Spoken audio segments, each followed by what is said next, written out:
Perkenalkan, saya Nia Sahnia Rumadan. Pada video pembelajaran kali ini kita akan membahas tentang kesetimbangan kimia. Oke, sebelum kita masuk pada apa itu kesetimbangan kimia, kita akan membahas tentang reaksi irreversible dan reaksi reversible. Di mana reaksi irreversible ini merupakan reaksi yang terjadi pada satu arah dan produknya tidak dapat kembali menjadi reaktan. Contoh reaksi irreversible ini seperti N2 gas bereaksi dengan 3H2 gas menghasilkan 2NH3 gas, di mana ini ditandai oleh tanda anak panah 1. Dan sedangkan untuk reaksi reversible itu merupakan reaksi yang terjadi pada dua arah yang berlawanan dalam waktu yang bersamaan. Nah, untuk contoh reaksi reversible ini seperti H2O liquid atau air direaksikan membentuk H2O gas atau uap air, atau dia kebalikan, H2O gas direaksikan membentuk H2O liquid. Ini ditandai dengan adanya tanda anak panah bolak-balik. Dan untuk reaksi bolak-balik yang sempurna itu terjadi dalam sistem tertutup karena tidak terjadi penambahan atau pengeluaran zat. Contohnya atau misalnya keluarnya panas atau kalor dari sistem, hilangnya gas yang terbentuk dan sebagainya. Reaksi yang dikatakan setimbang atau mencapai kesetimbangan apabila 1.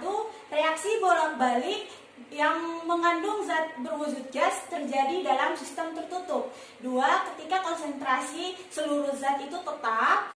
Dan yang ketiga itu ketika laju reaksi maju atau V1 sama dengan laju reaksi balik atau V2. Contoh pada reaksi kesetimbangan berikut.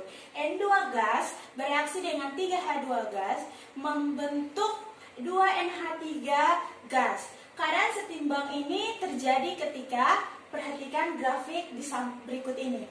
Karena ini merupakan grafik antara konsentrasi zat dan waktu.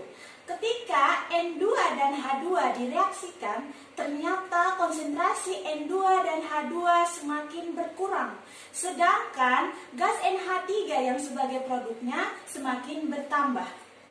Nah, seiring berjalannya waktu, ternyata konsentrasi N2, H2, dan NH3 ini akan tetap.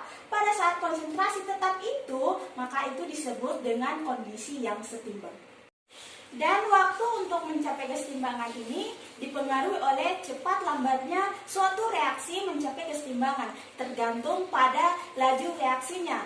Semakin besar laju reaksi, semakin cepat reaksi mencapai kesetimbangan. Kesetimbangan kimia ini bersifat dinamis karena walaupun keadaan setimbang, reaksi tetap berlangsung pada tingkat mikroskopis atau molekul.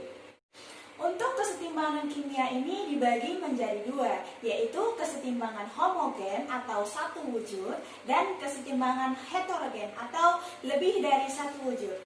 Di mana kesetimbangan homogen ini atau satu wujud fase, contohnya untuk gas itu N2 gas dengan 3H2 gas direaksikan membentuk 2NH3 gas. Ini dalam satu fase. Dan untuk larutan, contohnya seperti H2O liquid direaksikan membentuk H plus aqueous dengan OH- aqueous. NH4OH aqueous direaksikan membentuk NH4 plus aqueous dan dengan OH- aqueous. Sedangkan untuk kesetimbangan heterogen atau lebih dari satu fase, ini contohnya untuk dua fase itu CaCO3 solid direaksikan membentuk CaO solid dengan CO2 gas.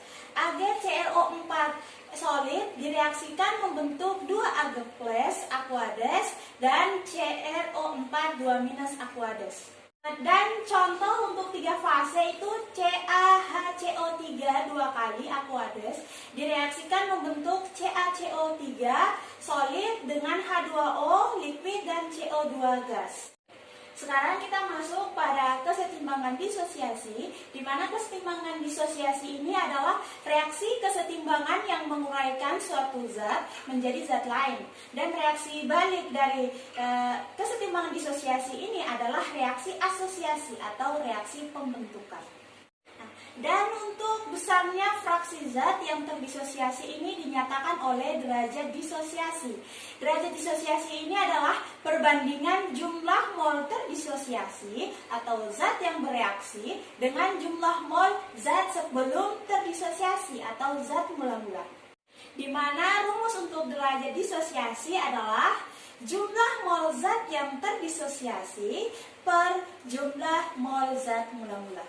Ingat, untuk derajat disosiasi nilainya berkisar 0 kurang dari alfa kurang dari 1. Jika nilai alfa sama dengan 0, maka tidak ada penguraian. Jika nilai alfa sama dengan 1, maka zat terurai seluruhnya. Dan jika nilai 0 kurang dari alfa kurang dari 1, maka zat terurai sebagian atau sudah dalam keadaan setimbang.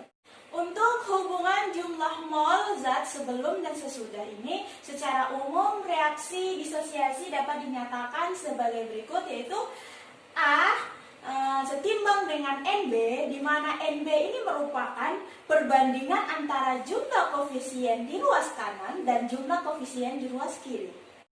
Contoh soal untuk derajat disosiasi itu sebagai berikut. Pada reaksi setimbang 2HI gas direaksikan membentuk H2 gas dan I2 gas, 0,1 mol HI dipanaskan sehingga terbentuk 0,6 mol I2. Derajat disosiasi HI adalah, untuk menyelesaikan soal ini, pertama kita menuliskan persamaan reaksinya dulu, terus menuliskan mula-mula reaksi setimbang, di mana mol dari zat mula-mula HI adalah 0,1. Untuk mencapai keadaan setimbang yaitu 0,06, maka 0,1 di sini dikurang dengan 0,04 sehingga mencapai setimbang yaitu 0,06. Ingat, untuk H2 dan I2 ini kita menggunakan perbandingan koefisien sehingga H2 dan I2 ini memiliki reaksi yaitu 0,02. Untuk mencari derajat disosiasinya kita memakai rumus yaitu mol zat yang terdisosiasi per mol zat mula-mula, di mana alfa sama dengan 0,04 per 0,1 sama dengan 4/10. Ini merupakan perbandingan dari 0,04 per 0,1, jadi 4/10 sama dengan 0,4. Sekian dan terima kasih video pembelajaran selanjutnya tentang tetapan kesetimbangan. Sampai jumpa. Wassalamualaikum warahmatullahi wabarakatuh.